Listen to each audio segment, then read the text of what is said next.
Fikrət müəllim, deyilənə görə tələbəlik illərində qızların sevimlisi olmusunuz. Amma seçiminiz Ellaza xanım olub. Sir deyilsə, necə tanış olmusunuz? Elaza xanımın elə may ayında ad günü olmalı idi.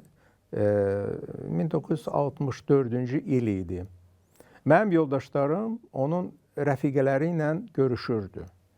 Və dedilər ki, onun ad gününə sən də dəvət olunmusan. Və biz getdik, tanış oldum.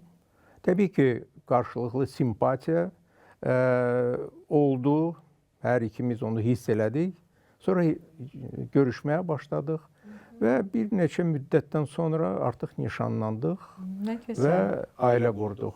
Deyəsən, oğlunuz sizin peşənizi davam edir. Bəli. Yenə də Xarici İşlər Nazirliyində işləyir.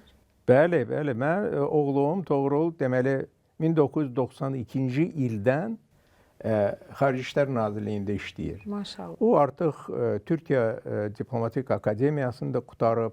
O Təbrizdə ilk konsulluğu açan diplomatlardan olub vaxtilə.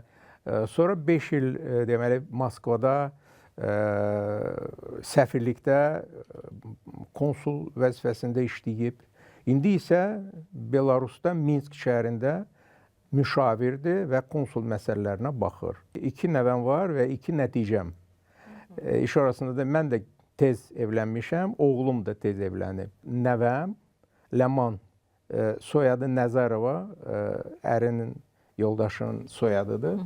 Deməli, bir çox hallarda siz onu televiziyada görə bilərsiniz. Əgər siz baxırsınız və YouTube-da da var. O da mənim yolumu seçib, siyasi analitika ilə məşğuldur. Və 2 nəticəm var. Onlar hələ balacadır, 2-4 yaşında.